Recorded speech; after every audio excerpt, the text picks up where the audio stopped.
నమస్కారం అండి. నేను Srilatha, chief clinical dietitian, Medicover hospitals, Madhapur.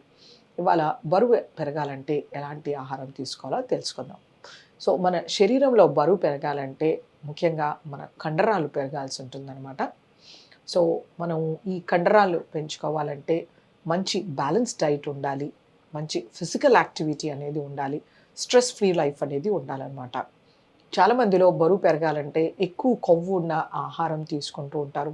నూనెలు, నెయ్యిలు ఎక్కువ వేసుకొని తినేసి బరువు పెరుగుతుంటారు. సో, అలా చేయడం వలన శరీరంలో కొవ్వు అనేది పెరుగుతుందనమాట. సో, మనము పెరగాల్సింది పిల్లల్లో అయితే ఎముకలు, కండరాలు, అలాగే పెద్దవాళ్ళలో అయితే మన మసిల్ కంటెంట్ ఆర్ కండరాలు పెరిగేలాగా మనం చూసుకోవాలనమాట. సో, ముఖ్యంగా మనము క్యాలరీలు ఎంత తీసుకుంటున్నాం అనేది చాలా ఇంపార్టెంట్. ఆకలి వాళ్ళలో ఎలా ఉంది? ఎంత మోతాదులో ఆహారం తీసుకుంటున్నారు? ఆ ఆహారంలో సరి అయిన పిండి పదార్థము, సరి అయిన మోతాదులో ప్రోటీను, హెల్తీ ఫ్యాట్స్ ఉన్నాయా లేవా అనేది చాలా ఇంపార్టెంట్ విషయం. సో, కొంతమందిలో ఎలాంటి అపోహ ఉంటుందంటే వాళ్ళ అమ్మ నాన్న వాళ్ళు సన్నగా ఉండడం వల్ల పిల్లలు కూడా సన్నగా ఉన్నారని. జెనెటిక్స్ అనేది ఖచ్చితంగా ఉంటుంది. బట్ అదొక 10-15% ఉంటుందన్నమాట. సో, వాళ్ళ ఆహారపు అలవాట్లు అనేది చాలా ఇంపార్టెంట్ అనమాట. కొంతమందిలో కొద్ది రకాల ఆహారాలు తీసుకోవడానికి ఇష్టపడరనమాట. ప్రతిరోజు పప్పు తినడం అనేది ఇష్టం ఉండదు. చాలా రకాల కూరగాయలు నచ్చుకోరు, పళ్ళు తినడానికి ఇష్టపడరు, పాలు తాగడానికి పెరుగు, మజ్జిగ ఇలాంటివి తీసుకోరు. సో, ఇన్ని రకాల ఫుడ్స్ అవాయిడ్ చేసినప్పుడు మన శరీరానికి ఎంత పోషకాహారం లభిస్తుంది, దాంతో మన శరీరంలో ఎలాంటి ఎముకలు, కండరాలు ఉంటాయో మనం ఒకసారి గెస్ చేసుకోవచ్చు.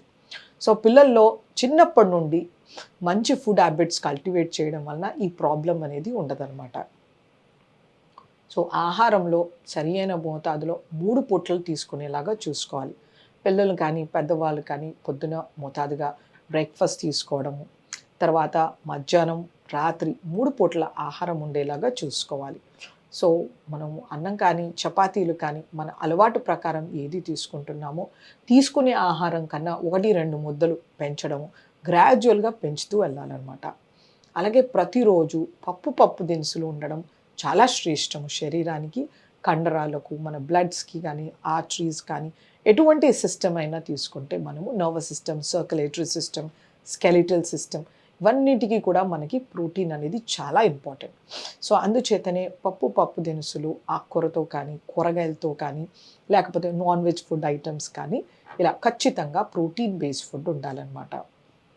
అలాగే మనకి పాల ఉత్పత్తులు, మజ్జిగ, పెరుగు, రైతా ఇవి మనకి ఎంతో మేలు చేస్తాయి. వీటిలో వైటమిన్స్, మినరల్స్, యాంటీ ఆక్సిడెంట్స్ లభిస్తాయి. సో, ప్రతిరోజు 300 ml ఉండేలాగా చూసుకోవాలి. దాంతోపాటు కూరగాయలు, ఆకుకూరలు మన శరీరానికి ఎంతో మేలు చేస్తాయి. Vitamins, minerals, antioxidants, fibre, moisture లభిస్తుందన్నమాట. సో, వీటిని కూడా మనము అరకిలో కూరగాయ ఉండేలాగా, 100 గ్రాముల ఆకుకూరలు ఉండేలాగా ప్రతిరోజు చూసుకోవాలి. నట్స్ అండ్ ఆయిల్ సీడ్స్ మనకి చాలా శ్రేష్టం. సో, వీటిలో healthy fats, monounsaturated fatty acid, omega 3 fatty acid లభిస్తుంది. సో, వీటిని కూడా ఒక గుప్పెడు పలుకులు ఆహారంలో ఉండేలాగా చూసుకోవాలన్నమాట. హెల్దీ ఫ్యాట్స్ కొంచెం నెయ్యి వేసి పప్పు తిరగమాత వేసుకోవడం కానీ, లేకపోతే కొంచెం వెన్న చపాతీ పైన వేయడం కానీ, ఇలాంటివి బాగా సన్నగా ఉన్న వాళ్ళకి చేస్తే చాలా మంచిది. వీటిలో నుంచి మనకి కొంతమేరకు ఫ్యాట్స్ లభిస్తాయన్నమాట. అలాగే మనము యూజువల్గా ఫుల్కా చేయడం కానీ చేస్తుంటాము. వీళ్ళలో చపాతీ పిండిలో పాలు వేసి మనము చపాతీలు చేయడము, వేసేటప్పుడు కొంచెం నెయ్యి వేసి దాన్ని కలపడం కానీ, కాల్చేటప్పుడు కొంచెం నూనె కానీ, నెయ్యి కానీ వేస్తుంటే కొద్దిగా అడిషనల్ అమౌంట్స్ ఆఫ్ క్యాలరీస్ లభిస్తాయన్నమాట. అలాగే వీళ్ళలో క్యాలరీ డెన్స్ ఉండేలాగా ఇస్తూ ఉండాలి. చోలే కానీ, రాజ్మా, చనా, లోబియా, ఉలవలు, పెసర్లు, కందులు ఇలాంటి వాటిని కూర కింద చేయడం కానీ, గుగ్గిళ్ళ కింద కానీ ఉడికించి ఇలాంటివి చేస్తే కానీ, లేకపోతే పప్పు సూప్ కానీ, లేకపోతే కట్లెట్స్ చేసి ఇవ్వడం కానీ, అలాగే పప్పులతో మనం మినపసున్నుండ కానీ, బేసన్ లడ్డు కానీ ఇలాంటివి ఇస్తుంటే వాళ్ళకు మంచి ప్రోటీన్ ప్లస్ ఎనర్జీ అనేది లభిస్తుంది. అలాగే మనం వాటిని నట్స్, డ్రై ఫ్రూట్స్‌తో లడ్డూలు, నువ్వుల లడ్డూలు కానీ, లేకపోతే అవిసె గింజలతో చేయడం కానీ, అన్ని డ్రై ఫ్రూట్స్ కలిపి లడ్డు చేయడం కానీ, ఇలా తక్కువ బరువున్న వాళ్ళకి ఇస్తే చాలా మంచిది. వీళ్ళకి ప్రతిరోజు 1-2 పళ్ళు ఇవ్వడం మంచిది. జ్యూసెస్ కానీ, పుడ్డింగ్స్ కానీ, కేక్స్, స్వీట్స్ కన్నా అలా అన్‌హెల్తీ ఫుడ్స్ కన్నా న్యాచురల్ వేలో మనము ఈ ఫ్రూట్స్, సాలడ్స్, వెజిటేబుల్స్ ఇలాంటివి ఇస్తే కనుక వాళ్ళకి మంచి వైటమిన్స్, మినరల్స్ లభిస్తాయి. సరియైన మోతాదులో హెల్తీ ఫ్యాట్స్, హెల్తీ ప్రోటీన్స్, సరియైన మోతాదులో కార్బోహైడ్రేట్స్ ఇవ్వడము, మంచి హైడ్రేషను, తర్వాత మంచి ఫిజికల్ యాక్టివిటీ, ఎక్సర్సైజ్ చేయడం కానీ, స్పోర్ట్స్ అండ్ గేమ్స్ ఆడడము, యోగా చేయడము, వాకింగ్ చేయడం, ఇలా స్ట్రెచెస్ చేయడం, ఇలాంటి వాటితో మన మసిల్ అనేది బిల్డ్ అవుతుందన్నమాట. సో వాళ్ళు తీసుకునే ఆహారం కూడా శరీరానికి సరియైన మోతాదులో ఇముడుతుంది.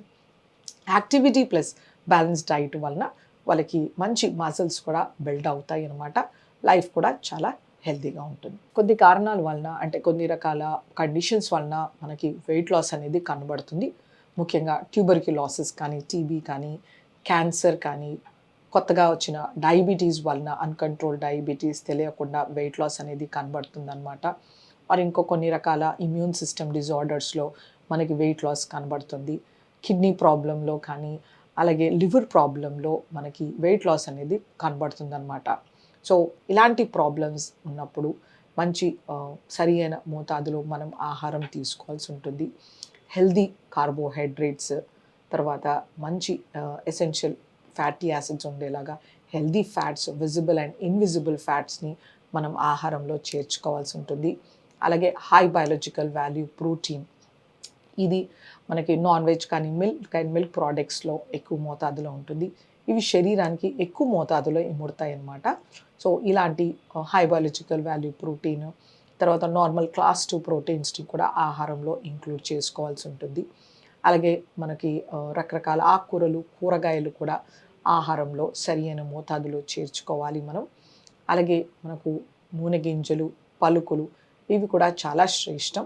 సో వీటిని కూడా మంచి మోతాదులో మనం ఆహారంలో చేర్చుకుంటూ, తర్వాత పంచదార, బెల్లము మనకున్న క్లినికల్ కండిషన్ని బట్టి అంటే డయాబెటీస్ వాళ్ళు అవాయిడ్ చేస్తే మంచిది. స్థూలకాయం ఉండే వాళ్ళు కూడా అవాయిడ్ చేస్తే మంచిది. బట్ మిగతా అన్ని రకాల వాళ్ళు కొంతమేరకు పంచదార, బెల్లం, తేనె వాడుకోవచ్చు. నూనెలు మార్చి వాడుకుంటూ ఉండాలి. మనకి కనీసం 4-6 చెంచాల నూనె వరకు అవసరం అవుతుంది. సో ఇలా మనము పాల ఉత్పత్తులు, పెరుగు, మజ్జిగ, రైతా, టీ, కాఫీ ఇలాంటివి మన ఆహారంలో చేర్చుకుంటూ ఉండాలి. సో ఇవన్నీ కనుక మనము సరి అయిన మోతాదులో తీసుకుంటే, సో ఎలాంటి ప్రాబ్లం వచ్చినా నేను ఇంతకుముందు చెప్పినట్టు వాళ్ళకి వెయిట్ లాస్ అనేది కనబడదన్నమాట.